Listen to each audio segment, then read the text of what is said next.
Welcome to the podcast today, book nerds. Today I'm extremely excited and super honored to be talking to today's guests. We are joined by Brian Herbert and Kevin J. Anderson.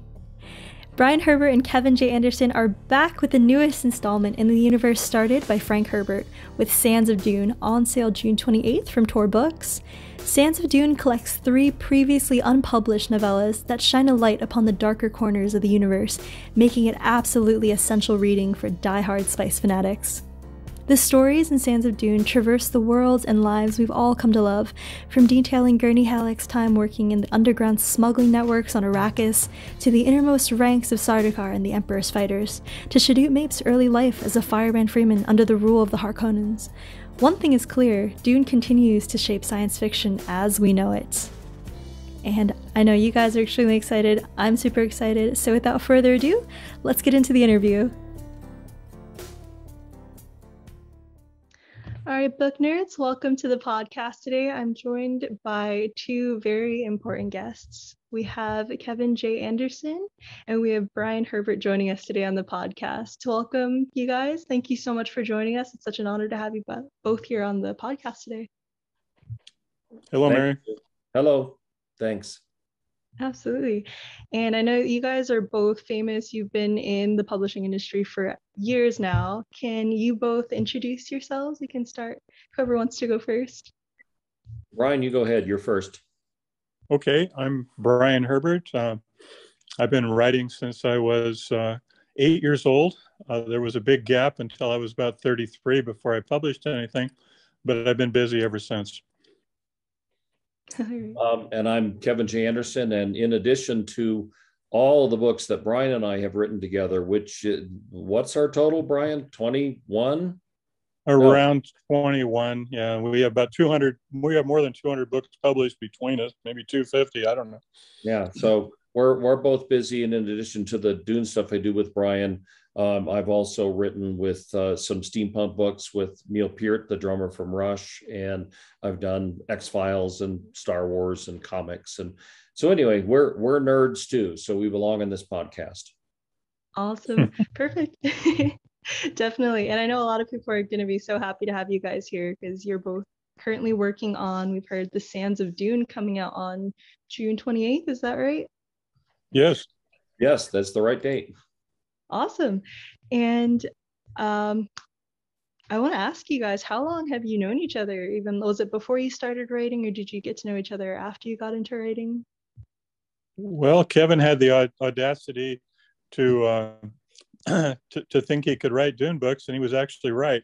I got a letter from Kevin early in 1997 suggesting that we write some Dune books together, and he pointed out that there were some stories to be told. So that's 1997. I didn't answer the letter for several months because I had to do some checking up on him. I did not hire an investigator, but I talked to everybody I knew in the science fiction and fantasy community, and I got nothing but accolades for Kevin. But more importantly, once we started talking, I think around April or May of that year, we hit it off. And then we found, not only from a personality standpoint do we hit it off, but we could write together, we could brainstorm together, we could get along, move our egos aside. So it's been a very good relationship for, as Kevin said, about 20 books. 3 of those are Hellhole series that we wrote together, and the other 16 or 17 are Dune series novels and short stories. Well, and I was a huge Dune fan since the time I was like 10 or 11 when I first read Frank Herbert's Dune, and I just loved it. And then as I grew up, I read Dune Messiah and Children of Dune and read the entire series. And for any Dune fans who read Frank's original books, the very last one, Chapter House Dune, just like ends on a huge cliffhanger. The story's not done, and the characters are trapped in the middle of a giant desperate situation. And then Frank Herbert had passed away, and I don't remember what it was, Brian. It was okay. So 90. It was probably like 12 years or so after Frank Herbert's passing that I was just so impatient as a Dune fan. I contacted Brian to see if he had any plans of finishing it, or if he hadn't, that we could maybe work together on it because Frank Herbert left just such huge shoes to fill, and we put our two big feet in them and, and tried to fill them. So, well, after 25 years, that proves Kevin's memory is pretty good. It was 11 years, but 12 is good. That's close. good. We then proceeded to find some notes of the unwritten Dune book that Dad had left really unstarted. He'd done some notes and outlines and character analyses. We found those notes in 2 safety deposit boxes. And it's a story that it's truth is stranger than fiction. We pulled the 2 notes out. I had an NSA, an ex-NSA security crypto analyst go through all the things we found from a computer standpoint in the boxes, and we found incredibly Frank Herbert's Dune 7 notes. We verified through several ways that was all there was, and it was around 30 pages. So it was from that 30 pages that Kevin and I then started searching through files that I had. Kevin came over. We found more than 1,000 pages of Frank Herbert's notes about Dune, a lot of it unpublished.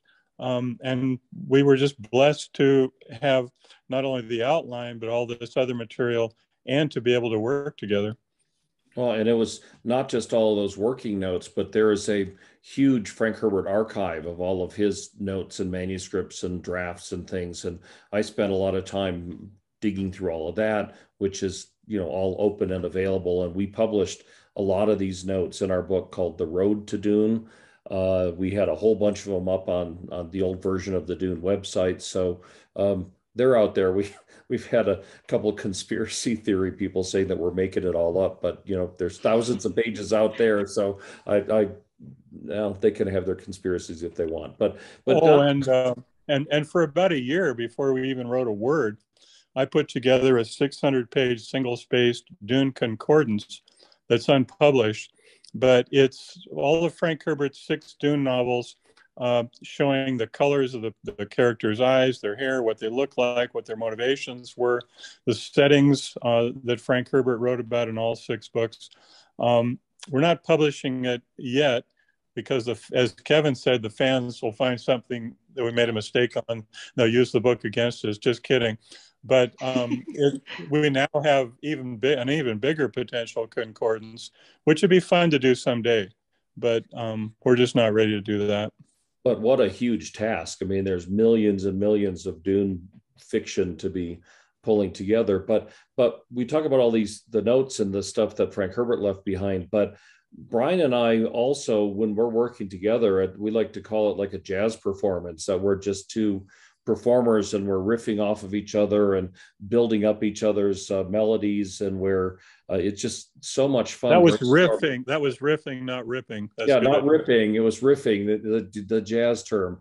And we've just we've done so much work over so many years that we've really built upon not just Frank's notes, but on our own stuff now, because we have such a backlist of our own things to be working on. It's kind of like when you were working on, if you were working on the original Captain Kirk Star Trek, you only had those episodes, but now there's all of these other Star Trek episodes to build on that it's hard to keep track of it all. But we've got a new trilogy that's kind of going right now that began with the Duke of Caladan and the Lady of Caladan, and the grand finale called The Heir of Caladan, like H-E-I-R, will be out in I think October. And as we're talking before, we have this collection of novellas, little shorter stories that fit in different pieces. And that's called Sands of Dune, which comes out in July. So we have lots more ideas, and it's a huge universe with I don't know what it is, Brian, 15, 16,000 years worth of history and thousands of planets. And there's it's more than 20,000 years of history. And Kevin and I believe, have written around 2 million words in the series. And Frank Herbert wrote 1 million in the 6 books, and he did not have a computer. But Kevin and I are not quite as smart as Frank Herbert was. But so Kevin steps into one of his boots and I step into another one. and the two of us together can do a pretty good job. But that's 3 million words that have been published in the Dune universe. And I think Sands of Dune, when you add that to Tales of Dune, that's the second collection of short stories. And the fans really like the short story collections. Yeah, well, the thing with Sands of Dune is we write these giant 600-page books with multiple storylines and 100 chapters and things. But there are times when you just have like this one really cool idea that it really only takes a short story to explore that. And it's fun to, take a smaller idea and just run with it rather than having to write these enormous tomes. So we enjoyed writing the shorter versions of, how about if we tell the background of this obscure character that's kind of interesting, and that's what the Sands of Dune is. And some of those short stories have been fleshed out by Dune. I mean by Boom Comics. So we have 8 comic issues covering 3 short stories. So that's fun to see that on the page too. Well, and that's something that is kind of new for us in the past few years. So I've worked in comics over the years from Dark Horse and Marvel and DC, but we also just did the very detailed scene by scene graphic novel adaptation of Frank Herbert's original Dune, and Abrams Books published that. The first volume came out I think a year and a half ago, and the second one's coming out this August, and we've already delivered the script for the third one because Frank's novel is broken up into 3 parts. So we're doing 3 very detailed graphic novels, and just bringing the Dune universe to a comic audience is really exciting. And then Boom Studios, another comic book publisher, for them, we adapted our novel House Atreides into a 12-issue series, as well as some of the short stories like Brian just mentioned. So there's a lot of great ways to enter into the Dune universe.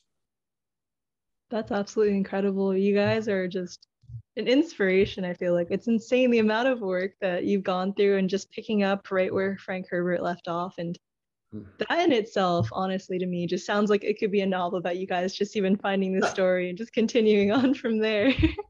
Well, it's quite a comedy caper about the two of us doing something, maybe, but no, I think my mother, I wrote in Dreamer of Dune, the biography I wrote of my dad, that my mother had paranormal abilities, and I feel that she directed us, to the safety deposit boxes after 11 years that nobody knew were even there. She directed me to the notes. So my mother has been approving of this process, and she passed away in 1984, and my dad passed away in 1986. And then we found these notes in 1997. Didn't even know they existed. Wow. So it's been pretty incredible. And you're right, Mary. There's a story to be written there. Another Dune-related story, Kevin. Okay. Yet another story you guys can add under your belt of some projects. Yeah. That's amazing. And I know that you guys mentioned the comic adaptation. What's it like working with artists and things like that to not only put words on the page, but to actually put a visual onto what you guys have written? Well, first they send us candidates, and then we pick the best artists that we like. And we've been pretty lucky in that regard. They have some teams of artists that have been working together real well. Wouldn't you say, Kevin? Yeah, and I think one of the real unique aspects of it is when we began the Dune graphic novel. And so Abrams and Boom Studios are 2 totally different companies, but we helped them work together when they designed like the uniforms and the ships and the Fremen and what the characters looked like. And it was just so cool to see this consistency from 2 different comic series from 2 different companies. And the ships pretty much looked the same and the uniforms looked the same. And that it was really remarkable that they would cooperate like that. And we've been really trying to bring like the novel publisher Tor and other people into the fold so that it's all one big Dune universe. And I've always read comics since I was a kid, and I love seeing the visual adaptation in addition to just the words. I wish I had back the comics I sold at that Kool-Aid stand in 1958. Yeah, collector's editions. Yeah, no. As far as following the Dune canon, which we work on the Dune canon a lot for all these projects that are out there. We're also helped by my nephew Byron Merritt and by my daughter Kim Herbert. We're not only help co-managing the company, and we're also have some creative input as far as the Dune canon goes there on that part. And then as far as the novels go, Kevin and I are hired as writers for hire, sort of like paladins in a sense. But I wear two hats. I'm a co-manager of my father's estate, but I also am a writer, so I can fire myself for sure. Well, don't do that. I kind of need you around to help out with things, so don't do that. All right, Kevin. But it's just really exciting to kind of think back, because Dune was originally published in Analog Magazine, serialized in 1963, I think was the first part of it. That's and correct. Here we are. Is that right? Yeah, that's right. So here we are in 2022. So wow, next year, man, there's just been so many years. And then right now, last year and this year will probably be the biggest years for Dune ever. And it's that many decades away. Well, the novel was published in 1965 in book form, and it was rejected by like 20 publishers, including one publisher, a pretty well-known publisher in New York, who said, I may be making the mistake of my publishing career in rejecting Frank Herbert's Dune, but I just can't get past the first 100 pages without being confused and irritated. It takes quite a bit of focus to get into it. But fortunately, there was a man named Sterling Lanier who'd published a couple of science fiction novels. He was an editor for Chilton in Philadelphia, and Chilton published auto repair manuals, like these big Rambler manuals, and Ford and Chevy. And they wanted Sterling Lanier talk them into taking on something new, this massive novel Dune. And we're all glad they did. I mean, can you imagine if Frank Herbert's book had never been published? And that can happen, you know? Wow. We got lucky. All the readers in the world got lucky. Millions, yeah. All the Dune fans are probably going to be absolutely like screaming over this interview, just hearing all the backstories and all the journey that led you guys to this. Mary, we're in more than 40 languages for the Dune series right now. 43, 44, I think. Wow, that's a lot. It's amazing. It really is. You guys are just, it's incredible what you guys have accomplished so far just over the years. And it's crazy to think that it's been almost, 6 decades now since Dune was first published, and now here we are. Yeah. Yeah, well, it was only Frank Herbert's second novel, too.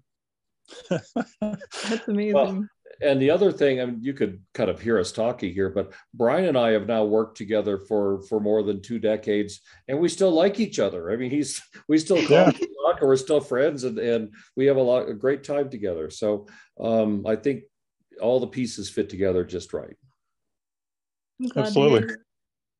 Super glad to hear that. And I am curious though, because this kind of leads into that discussion we were just having with you guys working together for so long.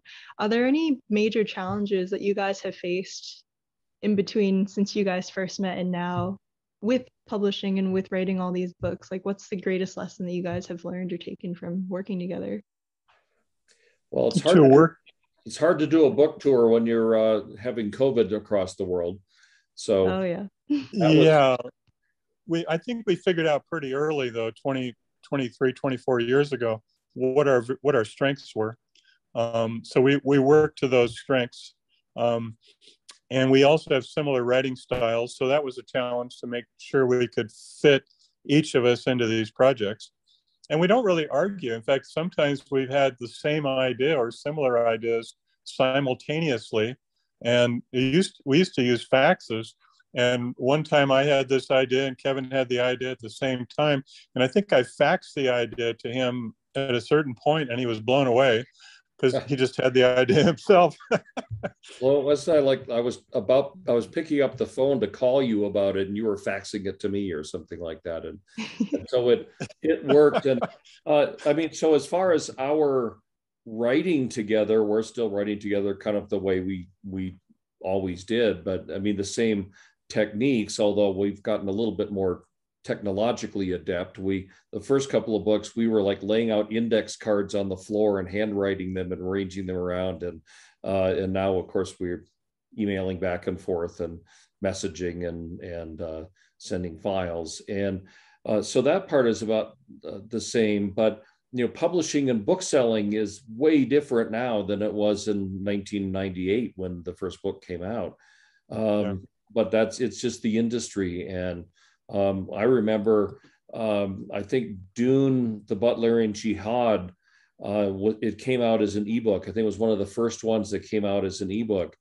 And the publisher was so excited that the Butlerian Jihad was their #1 best-selling ebook for 3 months in a row. And I asked, well, what does that mean? How many copies? He said, in 3 months, we've sold 300 copies. And they were all excited about it. Yeah, it's a little bit different now. So that was the year 2000 approximately.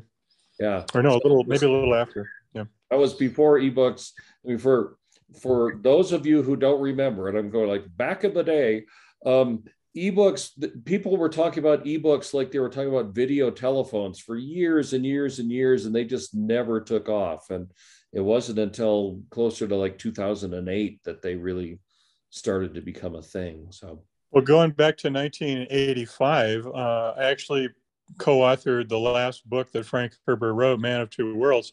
And in those days, we sat at a typewriter, and Dad was very good about editing. And so he actually didn't want to retype the whole manuscript. So we had to keep the pages kind of intact. You could white out a little bit and tighten something up, but it was a different way of writing. He typed 1 million words a minute, and I sat there at his shoulder, and we threw the white out on the page. And things have changed a lot since then. For the better. It's a whole lot easier to work together now than that. It is. I'm glad to hear I that. can delete things, and Brian doesn't even know I've deleted them. So it's like much better. Well, in those days, you would put a little insert page in, or half a page, or this or that. It was pretty messy, and you had things written all over the margins. So, yeah, Kevin and I have done that trick, what he just mentioned, where he deleted a chapter on me that I thought was the best thing I'd ever written. This is like 20 years. He deleted it. He sent back the manuscript, deleted my whole scene, and didn't say anything to me about it. So then when I got a hold of the thing, I caught him at it. So I looked at the scene, the chapter that I had written, and I figured out what was wrong with it, at least what I thought was wrong with it. I then did the same thing to him. I stuck it back in the book and didn't tell him. and it was published. I let it through. That's too funny. Yeah. And I know with you guys, and just kind of continuing on from that last question, I am a little bit curious. Since you have a lot of the manuscripts and you've had pretty much a lot of the past writings and everything from your dad, Frank, do you guys still do a lot of research when you're writing? Does it come out of like your imagination, or what is that process like now, kind of when you guys continue into writing the next of the Dune books? Well, we have to make sure that we have the Dune canon right. So we'll not only use that concordance, but Kevin's really good about dipping into the novels that we wrote and making sure that we've tracked with that too. So we have to make sure that we don't contradict something that either Frank Herbert wrote or that we've already written and forgot about. Well, and it might sound like a joke, but really we've written 20 some books in the Dune universe, plus we've each written a lot of our own books. And so trying to remember a detail from House Carino that we published in, I think, 2000 or something like that, that's a little bit hard. So before we do another one, I have all the audiobooks, and I like listen to Scott Brick, who's our great audiobook narrator, listen to them all over again and take notes just to kind of refresh my memory. But also one of the things, because we edit them before they get published, I might be remembering the way we wrote it in the 4th draft rather than the 7th draft, which is the one that got published.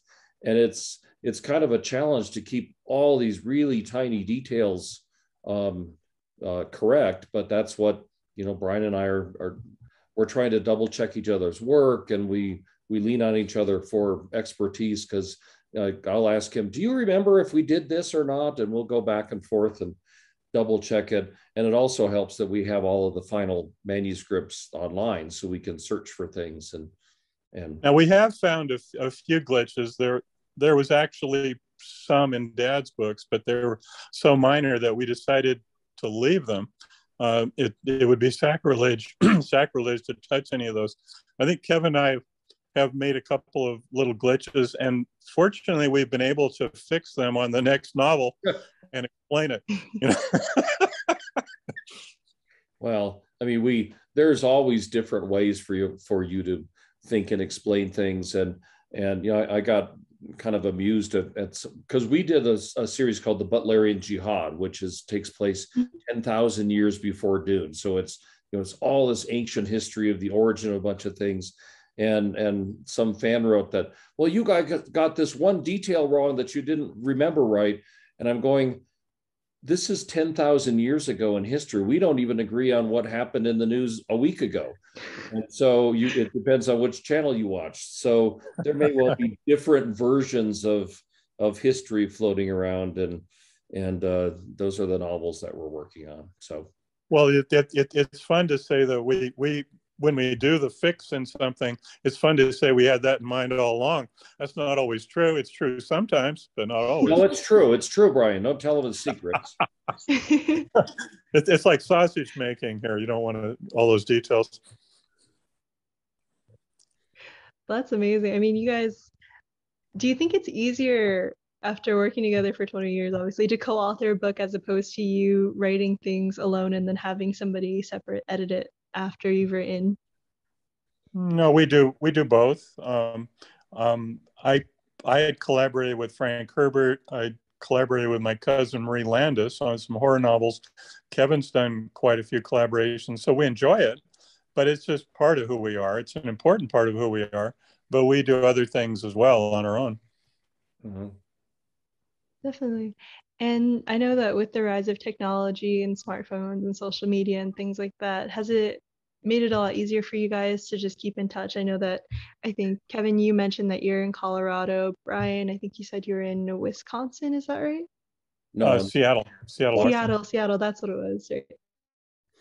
Well, we've been collaborating for a long time, but there were telephones invented when we started doing it. So it's and there were airplanes, and so I would fly out and visit with Brian before we started. Oh, Kevin, remember we used to mail the 5.5-inch floppy disk back and forth? Well, we did, I think, for the first. Yes, we did, and Yeah. and then we went to thumb drives, and then we went to emailing them back and forth. So I mean, yeah, it has made things a whole lot easier, and both Brian and I have good social media presence on Twitter and Facebook and stuff, so we're able to keep up with the fans and spread the news. And there are so many different Dune Twitter accounts and websites and fan groups, and so it's much easier to spread the word about Sands of Dune, for instance, that's just coming out. So it certainly helps. And of course, the downside of it is that we seem to spend a whole lot of time on Facebook and Twitter and doing things that used to be developed as writing time, but we got it. We'll keep doing it. Awesome. And for you guys, after looking through like some of the documents and everything and the concordance, like what do you find is the most complex part of the story? I want to see if you guys have maybe the same opinion on this, or if it's different between you guys, Kevin and Brian.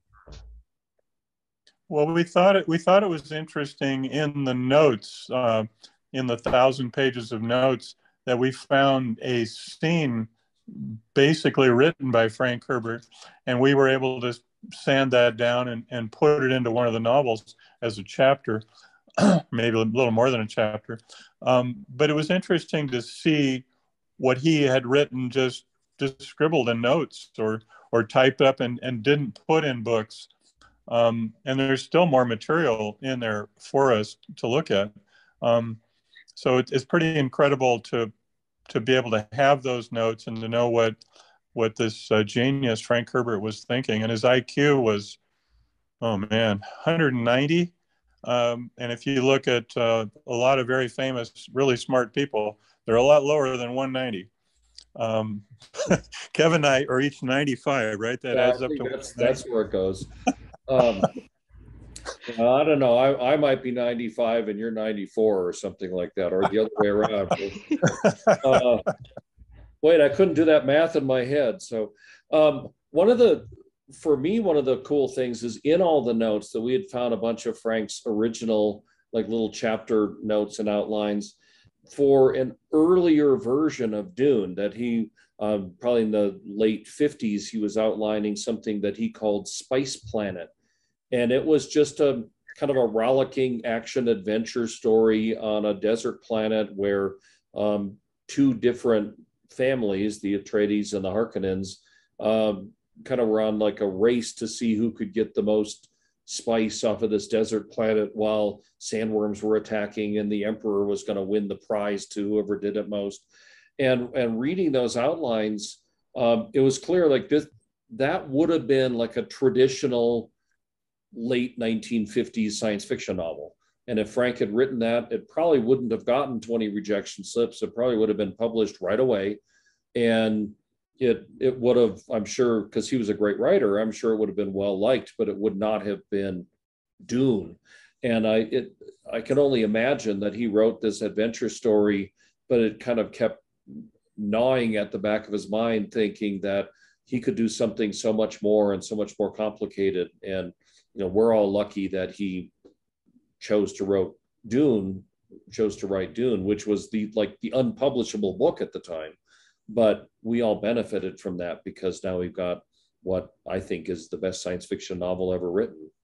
Well, it's polyphonic, all these layers. And so you can read any one of those layers that you want to. You can read the adventure story, which, we have Dune fans 8 years old that read it as an adventure story, maybe a little more. But then as you go back into it, you can then see the women's issues are in there, and the women are very strong as you get into Frank Herbert's Dune books, later Dune books. And you see religion, you see politics, you see ecology. Ecology may be the most famous part of the novel. And in fact, the whole Earth catalog, back around 1970, when Dune was just picking up steam, they referred it to as an environmental handbook. So it's an environmental handbook with an adventure story. And Dad always said, you don't want to lecture to people. If you have a message, you don't want to lecture to people. You want to entertain them first. And so he entertained the heck out of us and then put all those important messages in there about other issues. I mean, surely that was definitely the work of a man whose IQ is over 190. So yes, maybe 191. 190. Absolutely. And I want to ask you guys probably kind of one last question here. Do you guys have any advice that you would have told your younger self, or, what we would consider dad advice for any of our readers or listeners today? Invest in Amazon.com. I would say life, life's about taking chances. You want to take, you don't want to stand on the edge of a cliff. You want to take a chance where it's not going to be fatal, but you've got to take a chance to succeed. I think when Kevin and I took on this project 25 years ago, we were taking a huge chance because the online chatter was that we were not going to do very well. We couldn't possibly write anything in Frank Herbert's universe. So we took a huge chance. And when we showed up in Atlanta at Dragon Con at this big convention, there actually was a little chapbook published with Dune House Atreides, the actual cover on it. And Kevin and I are expecting to have tomatoes and things thrown at us. But we saw a lot of people lining up to come to our signing table, and we were a little nervous. And the first person that stepped up to me said, "Mr. Herbert, thank you for continuing this series." And I know Kevin's heard similar messages to him. So it's been gratifying. It's not to say we pleased everybody, but we took a chance, and I think it's worked out very well. Yep. And if you want to be a writer, you have to be an unrealistic optimist from the very beginning anyway. And, this is not the job security kind of career, if that's what you're looking for. And I think that, I took a chance when I just sent a letter to Brian asking about that, but he could have said no, and then the last 25 years would have been a whole lot different for both of us. But you try it, and you do your best, and that's what life is, and that's what writing is, and creativity. And it has just been, even in my wildest dreams, Brian, when I was thinking of us writing either the last Dune book or a couple of things in the universe, I never thought we'd still be working our butts off 25 years later and still loving it and still doing more. And I would tell my younger self to keep my day job. I did quit my day job at one point, and then I had to go. I was an insurance agent, and so I just let my license go, and then I started writing, and full time. This is back in the 80s, and I was publishing hardcover books once a year, and then gradually it became a paperback once a year. And I could see that it wasn't going the right direction at that time in the 1980s. So I got my day job back, became an insurance agent again, a broker. So yeah, keep your day job unless you have an IQ of 190. Well, Frank had a day job for much of his career with this, he did. Reporter, and he did. Yes, he did. Very, very sound advice, and definitely great advice. I'm sure all the fans for Dune are just soaking everything in. They're going to be super happy to hear about this podcast and to get to know more about you guys and the entire process it took to really kind of get to where you guys are now. It's just, I've been having a great time listening to you guys, and I'm so honored to be able to interview you guys today. I'm really grateful that, you guys are giving us your time of day and letting us talk to you. We really appreciate it. That is all for the podcast today, book nerds. Thank you to our listeners so much for joining us as always. And a huge, huge thank you to Brian and Kevin for joining us. It's really been such a pleasure and such an honor to be able to talk to the both of them and to hear all the stories that they've shared. And before we wrap up today, Brian, Kevin, is there anything that you'd like to say to our listeners or any of our Dune fans today before we go? Hi, this is Brian Herbert, and this is a little shout out for the great podcast site, JeanBookNerd. There is a lot more of interest in there, so tune into that. You will be elevated in your sophistication level. This is Kevin J. Anderson. I want to give a shout out to JeanBookNerd.com podcast and website. You'll find lots of great nerdy goodness there, including an interview with me and Brian Herbert about all of our Dune projects. So check it out.